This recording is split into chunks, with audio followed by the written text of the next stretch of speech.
Everyone, welcome to LSH tutorial. Kolkata বিশ্ববিদ্যালয়ের ইতিহাস honours এবং পাসের সকল স্টুডেন্টদেরকে এলএসএইচ টিউটোরিয়াল চ্যানেলে ওয়েলকাম জানাই। আজকের এই ভিডিওটা তোমাদের থার্ড সেমিস্টারের স্টুডেন্টদের জন্য। তোমরা যারা থার্ড সেমিস্টারে ইতিহাস অনার্সের স্টুডেন্ট রয়েছো, তোমাদের জন্য কিন্তু এই ভিডিওটা অনেক গুরুত্বপূর্ণ। তোমাদের যে অনার্সের ডিএসসিসি 4 পেপার রয়েছে, এই পেপারে একটি গুরুত্বপূর্ণ 20 মার্কসের অ্যান্সার এই ভিডিওর মাধ্যমে আমি শেয়ার করে দেবো। অলরেডি আমি তোমাদের যে সিসি 3 পেপার রয়েছে সেই পেপারের অধিকাংশ লং প্রশ্নের অ্যান্সার শেয়ার করে দিয়েছি। তোমরা যারা এখনও নোট ডাউন করোনি অবশ্যই কিন্তু ভিডিওগুলো দেখে অ্যান্সারগুলো নোট ডাউন করে নেবে। এবারে আমি ডিএসসিসি 4 পেপারে অ্যান্সারগুলো শেয়ার করব, তোমরা কিন্তু অবশ্যই চ্যানেলের সাথে জুড়ে থাকবে। তাহলে আর বেশি দেরি করছি না, সরাসরি আমি মূল ভিডিওতে আসছি। তাহলে দেখো, এই ভিডিওতে আমি তোমাদের যে প্রশ্নের অ্যান্সারটি শেয়ার করব, প্রশ্নটি হচ্ছে ক্রুসেডের তাৎপর্য বা ফলাফল বিশ্লেষণ করো। খুব ইম্পর্ট্যান্ট প্রশ্ন, 20 মার্কসের প্রশ্ন। আমি কিন্তু সাজেশনে তোমাদের দিয়েছিলাম। এই প্রশ্নটা কিন্তু এভাবেও আসতে পারে যে ক্রুসেডের প্রভাব বিশ্লেষণ করো, ঠিক আছে, বা ক্রুসেডের প্রভাব আলোচনা করো। একই অ্যান্সার হবে, কিন্তু প্রশ্নটা ঘুরিয়ে ফিরিয়ে এসে থাকে। এবারে আমি অ্যান্সারটি বলছি, তোমরা দেখে নাও। 1095 খ্রিস্টাব্দে পোপ দ্বিতীয় আরবানের আহ্বানে শুরু হওয়া ক্রুসেডের মূল লক্ষ্য ছিল মুসলমানদের হাত থেকে খ্রিস্টানদের পবিত্র তীর্থস্থান জেরুজালেমকে পুনরুদ্ধার করা। এই দীর্ঘস্থায়ী সংঘাত শুধু প্রাচ্য পাশ্চাত্যের ভৌগোলিক সীমানাই পরিবর্তন করেনি, বরং ইউরোপের সমাজ, অর্থনীতি, রাজনীতি ও সংস্কৃতিতে এক সুদূর প্রসারী প্রভাব ফেলেছিল। ক্রুসেডের তাৎপর্য ফলাফল ছিল বহুমুখী। প্রাথমিকভাবে ক্রুসেডের পোপের ক্ষমতা ও মর্যাদাকে বহুগুণ বৃদ্ধি করেছিল। পোপ দ্বিতীয় আরবান যখন ক্লেরমন্ট ধর্মসভায় ধর্মযুদ্ধের ডাক দেন, তখন ইউরোপের বিভিন্ন প্রান্তের রাজা, সামন্তপ্রভু ও সাধারণ মানুষ তার আহ্বানে সাড়া দিয়েছিল। এটি ইউরোপীয় রাজনীতিতে পোপের সর্বোচ্চ আধ্যাত্মিক কর্তৃত্বকে প্রতিষ্ঠা করেছিল। কিন্তু পরবর্তীকালে, বিশেষ করে কয়েকটি ক্রুসেডের ব্যর্থতার পর, যেমন চতুর্থ ক্রুসেডে খ্রিস্টানদের হাতেই কনস্টান্টিনোপল লুণ্ঠিত হওয়ার ঘটনায়, পোপের নৈতিক অবস্থান নিয়ে প্রশ্ন ওঠে। ঐতিহাসিকদের একাংশ মনে করেন, ক্রুসেডের বিষময় ফলস্বরূপ রক্তক্ষয় ও ধ্বংসলীলার কারণে সাধারণ মানুষের মনে পোপ ও চার্চ বিরোধী মনোভাব তৈরি হয়। এটি কালক্রমে পোপতন্ত্রের প্রতিপত্তিকে ম্লান করে দেয়। ক্রুসেড ইউরোপে দুর্বল হতে থাকা সামন্ততান্ত্রিক কাঠামোর ওপর চূড়ান্ত আঘাত এনেছিল। বহু সামন্তপ্রভু যুদ্ধের ব্যয়ভার মেটানোর জন্য তাদের সম্পত্তি বিক্রি করে দিয়েছিলেন বা বন্ধক রেখেছিলেন। আবার অনেকে পবিত্র ভূমিতে যুদ্ধ করতে গিয়ে আর ফিরে আসেনি। ফলে তাদের ভূসম্পত্তি উত্তরাধিকারীর অভাবে সরাসরি রাজার অধীনে চলে আসে। এই প্রক্রিয়ার মধ্য দিয়ে সামন্তপ্রভুদের ক্ষমতা ও প্রতিপত্তি হ্রাস পায় এবং কেন্দ্রীয় রাজশক্তি অপেক্ষাকৃত শক্তিশালী হয়ে ওঠে। সামন্ততন্ত্রের এই ভাঙন একটি ঐক্যবদ্ধ জাতীয় রাজতন্ত্র গঠনে সহায়ক হয়েছিল। ক্রুসেডের সবচেয়ে গুরুত্বপূর্ণ ইতিবাচক ফলগুলির মধ্যে অন্যতম হল ইউরোপে ব্যবসা বাণিজ্যের অভাবনীয় প্রসার, ধর্মযোদ্ধাদের রসদ সরবরাহ এবং প্রাচ্য থেকে নতুন পণ্য আমদানির কারণে ভূমধ্যসাগরীয় অঞ্চলে বাণিজ্য পথগুলি পুনরায় উন্মুক্ত হয়। ঐতিহাসিক হেনরি পিরেনের মতে, ক্রুসেডের ফলেই পশ্চিম ইউরোপীয়দের জন্য ভূমধ্যসাগর উন্মুক্ত হয়েছিল। ভেনিস, জেনোয়া ও পিসার মতো ইতালীয় নগর রাজ্যগুলি এই সুযোগে বিপুল সম্পদ ও খ্যাতি অর্জন করে, যা তাদের প্রধান বাণিজ্যিক কেন্দ্রে পরিণত হয়। প্রাচ্য থেকে নতুন ধরনের মশলা, রেশম, চিনি, কাঁচ ও অন্যান্য বিলাসবহুল পণ্যের আগমন ইউরোপীয়দের জীবনযাত্রায় পরিবর্তন এনেছিল। ক্রুসেড এক অর্থে প্রাচ্য ও পাশ্চাত্যের মধ্যে একটি সেতু তৈরি করেছিল। এর মাধ্যমে উভয় পক্ষের মধ্যে জ্ঞানের আদান প্রদান ঘটেছিল। ক্রুসেডাররা মধ্যপ্রাচ্য থেকে উন্নত আরব বিজ্ঞান, চিকিৎসা, গণিত ও দর্শন সম্পর্কে জানতে পারে। ইউরোপে প্রাচ্যের স্থাপত্যরীতি, পোশাক পরিচ্ছদ, খাদ্যাভ্যাস ও সামরিক কৌশল প্রবেশ করে। উদাহরণস্বরূপ, ইউরোপীয়রা প্রাচ্য থেকে কাগজ তৈরি, অঙ্কশাস্ত্রের শূন্যের ব্যবহার এবং নতুন ধরনের কৃষি পদ্ধতি সম্পর্কে জ্ঞান লাভ করে।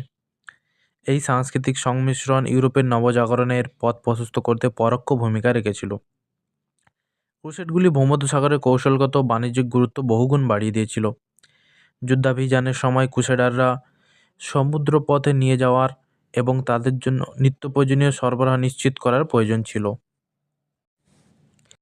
এর ফলস্বরূপ ইতালীয় নৌশক্তি যেমন ভেনিস, জেনোয়া এবং পিসা শক্তিশালী নৌবহর গড়ে তোলে এবং ভূমধ্যসাগরে নিজেদের বাণিজ্যিক আধিপত্য প্রতিষ্ঠা করে।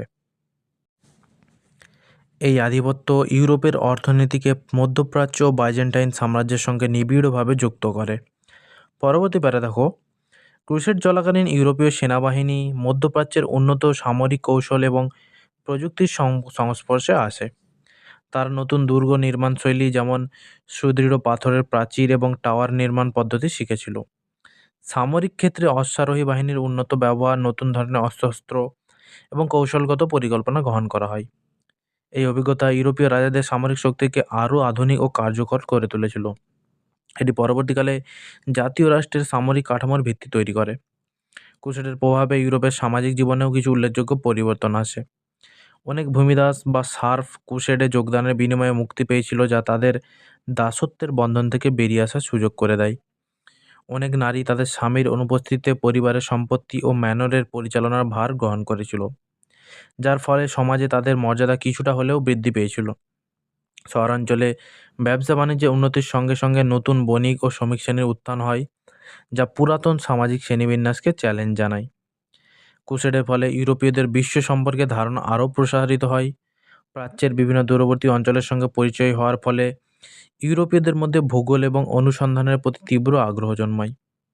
এটি পরোক্ষভাবে ভবিষ্যতের বৃহৎ আবিষ্কার অভিযানগুলির ভিত্তি স্থাপন করে।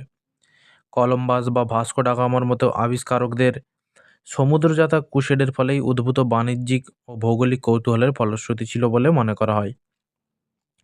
ক্রুসেড বাইজেন্টাইন সাম্রাজ্যের জন্য একটি মিশ্র ফলাফল নিয়ে এসেছিল। প্রথম দিকে এটি সাম্রাজ্যের প্রতিরক্ষায় কিছুটা সাহায্য করলেও পরবর্তী ক্রুসেডগুলি বাইজেন্টাইন সাম্রাজ্যকে চরমভাবে দুর্বল করে দিয়েছিল। বিশেষ করে চতুর্থ ক্রুসেডের সময় ভেনিসীয় বণিকদের প্ররোচনায় ক্রুসেডাররা বাইজেন্টাইন সাম্রাজ্যের রাজধানী কনস্টান্টিনোপল লুণ্ঠন ও দখল করে। এই ঘটনা বাইজেন্টাইন সাম্রাজ্যের মেরুদণ্ড ভেঙে দেয়। ঐতিহাসিক ইবন আল আসিরের মতো মুসলিম ইতিহাসবিদরা এই ধ্বংসলীলার তীব্র নিন্দা করেছেন। তিনি এই ঘটনাকে পূর্ব রোমান সাম্রাজ্যের পতনের এক গুরুত্বপূর্ণ কারণ হিসেবে চিহ্নিত করেছেন। এই দুর্বলতা শেষ পর্যন্ত উসমানীয় তুর্কিদের সাম্রাজ্য বিজয়ের পথ সুগম করেছিল। ক্রুসেডের সবচেয়ে নেতিবাচক এবং দীর্ঘস্থায়ী প্রভাব হল খ্রিস্টান ইউরোপ এবং মুসলিম বিশ্বের মধ্যে তীব্র বিদ্বেষ ও অবিশ্বাস সৃষ্টি। এই ধর্মযুদ্ধগুলি উভয় পক্ষের মধ্যে ধর্মীয় অসহিষ্ণুতা এবং সহিংসতার এক রক্তাক্ত উত্তরাধিকার রেখে গেছে। জেরুজালেম এবং অন্যান্য পবিত্র স্থানে দখল নিয়ে বারবার সংগঠিত যুদ্ধ হাজার হাজার মানুষের মৃত্যু এবং ব্যাপক ধ্বংসলীলা ঘটিয়েছিল। এই সংঘর্ষের স্মৃতি পরবর্তী কয়েক শতাব্দী ধরে প্রাচ্য পাশ্চাত্যের সম্পর্ককে প্রভাবিত করেছে এবং অনেক ক্ষেত্রে আজও তা পরিলক্ষিত হয়। ক্রুসেড একদিকে যেমন সামন্ততন্ত্রের পতন ও শক্তিশালী রাজতন্ত্রের উত্থান ঘটিয়ে ইউরোপে এক নতুন যুগের সূচনা করেছিল, তেমনি প্রাচ্য পাশ্চাত্যের মধ্যে সাংস্কৃতিক ও বাণিজ্যিক আদান প্রদানকে উৎসাহিত করেছিল। ঐতিহাসিক মেয়ারের ভাষায় পশ্চিম ইউরোপের জীবন ধারণের ক্ষেত্রে ক্রুসেড সভ্যতার ইতিহাসে এক অসাধারণ দিকচিহ্ন হিসাবে প্রতিভাত হয়েছিল। তবে এর অপর পিঠে ছিল হাজার হাজার মানুষের মৃত্যু, পোপতন্ত্রের নৈতিক পতন এবং খ্রিস্টান ও মুসলিম বিশ্বের মধ্যে শতাব্দীর পর শতাব্দী ধরে চলতে থাকা অবিশ্বাস ও বৈরিতার জন্ম। তাই ক্রুসেডকে এক চরম ধ্বংসাত্মক প্রক্রিয়া হিসেবে গণ্য করা হলেও ইউরোপের নবজাগরণ ও আধুনিক যুগের উত্তরণের ক্ষেত্রে এর পরোক্ষ অবদান অনস্বীকার্য। তাহলে সম্পূর্ণ অ্যান্সারটি আমি শেয়ার করে দিয়েছি। তোমরা কিন্তু অবশ্যই এই প্রশ্নটা খাতায় নোট ডাউন করে নেবে এবং পরবর্তী কোন ভিডিও চাও তোমরা বেশি বেশি কমেন্টস করে জানাও। দেখা হচ্ছে তোমাদের সাথে পরবর্তী কোনো ভিডিওতে।